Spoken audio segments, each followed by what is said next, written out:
So the new Cost of Honor event is now live in Star Wars Hunters, and it has been for a few days as of the point of this video going live. I'm actually recording this a little bit in advance because if you guys didn't see, over the weekend I had a bit of a special video reviewing a controller that I've been using lately for Star Wars Hunters. So by now we are probably 3 or 4 days into the event, and today I'm going to be running you guys through a few little tips and tricks on how you can essentially speed up the process, because there is some challenges that will actually reward you with some cool items. So we're going to get stuck right into it. Now, if you guys head to the events tab, Cost of Honor has appeared, and it will actually be a little bit different for everyone as far as I know, because it's either grouped you into the Arental group or the Amara Vex group. So your challenges might be slightly different, but I'm fairly sure they will all be pretty much the same. It'll just be the differences between characters. So some challenges might be for Arental, some might be for Amara Vex, but they should all be essentially the same. Now, as you can see, it says 0 out of 20. That means there are 20 challenges that you can actually complete. And with that, you will get some pretty decent rewards. There are a lot of Hunter Fame grants and stuff like that here. There's a really cool skin for Arental. Now, again, I don't know, because I've seen in the past that a lot of events are actually different for people. I don't know if you guys will get this skin or if you'll get a skin for Amara Vex if you're in the Amara Vex team. So just keep that in mind. Yours might be a little bit different, but I must say this is a very, very cool skin for Arental, and I kind of hope that everyone has this one rather than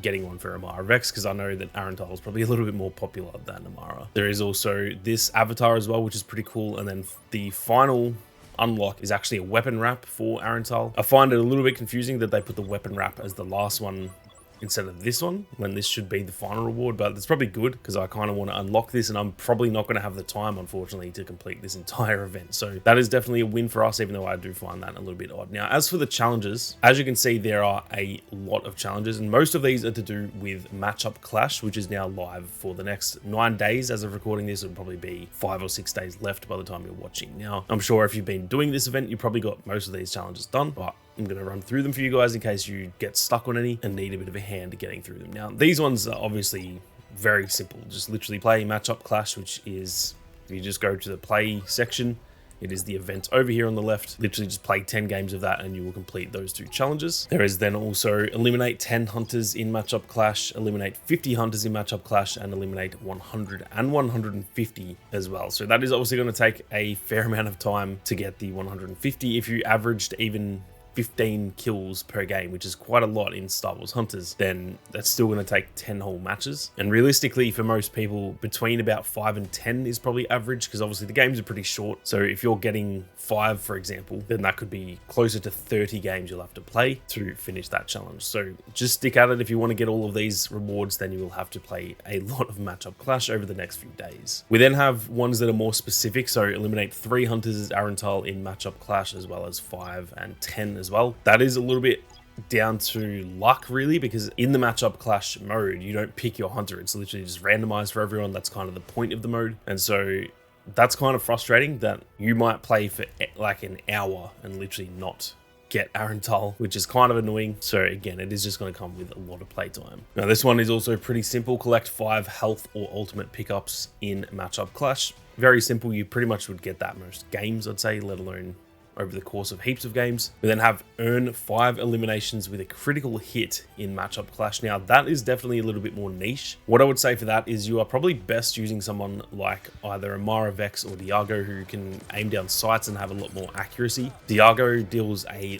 lot of damage with headshots. So if you're really struggling to get that one done, you may just get it, you know, without even really trying. If you just kind of aim for the head with whichever hunter you're playing as, over the course of a lot of games, you can no doubt get there. But if you are struggling, I would probably recommend Diago, or like I said, Amara Vex, to get that one done. We then have eliminate Amara Vex 3 times in Matchup Clash, as well as 5 times, 10 times, and 15 times. Again, keep in mind, these may be swapped for you. So if you're on the Amara Vex team, which it seems I've been put into the Arental team, then these will be probably the opposite for you, where it might say eliminate Arental 10 times and stuff like that. So again, keep that in mind, and feel free to let me know in the comments too what your challenges say, because with this being the first event like this, it is always good to find out if these challenges are the same for everyone, or if, like we've found out in previous videos, not all challenges and events are actually the same for everyone. So like I said, be sure to leave a comment down below. There is then deal 5k damage in Matchup Clash, as well as 20k damage. Again, pretty simple. That'll just come with getting kills. So these are ones you don't really need to be trying to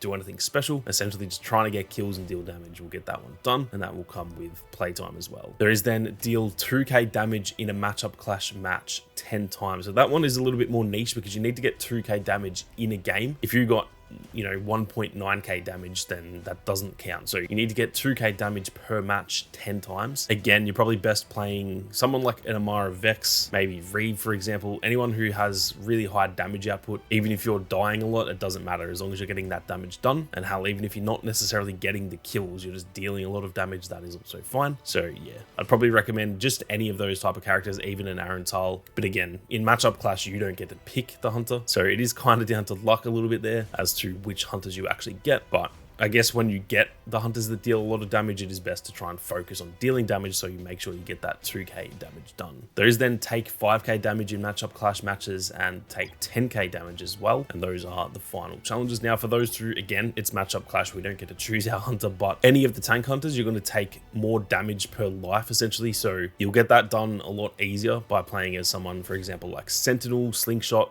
Groz, even Char, because obviously you can only take 150 damage as Reeve, for example, and then you'll die and you'll have to respawn and get back into the action. Whereas when you're playing as like Slingshot, you can have your shield on and then tank a heap of damage once that's gone, and it's going to be a lot easier to get that done with those tank hunters. So put your body on the line, just get in there, and yeah, most of these challenges are just to do with getting involved in the action, trying to deal a heap of damage and take a heap of damage and stuff like that. They are all fairly simple, but essentially they will just take a fair amount of playtime because, like I said, by the time you're watching this, the event might only have about 5 days left. So yeah, a lot of people probably won't get this done. I unfortunately will be too busy to actually get all of that done, but I will definitely be doing it enough to get this skin because I am a big fan of that. Even though it's fairly basic, it is actually really cool looking. So hopefully you guys can at least get this one done. And again, like I said, if your skin is actually an Amara Vex skin, be sure to let me know in the comments too, because that's always good information to find out for when they do future events like this too. But that is going to do it for this one. Let me know how you guys go with those challenges, and hopefully there are plenty more events like this in the future. But with that being said, thank you all very much for watching. You guys have a great day, and may the force be with you always.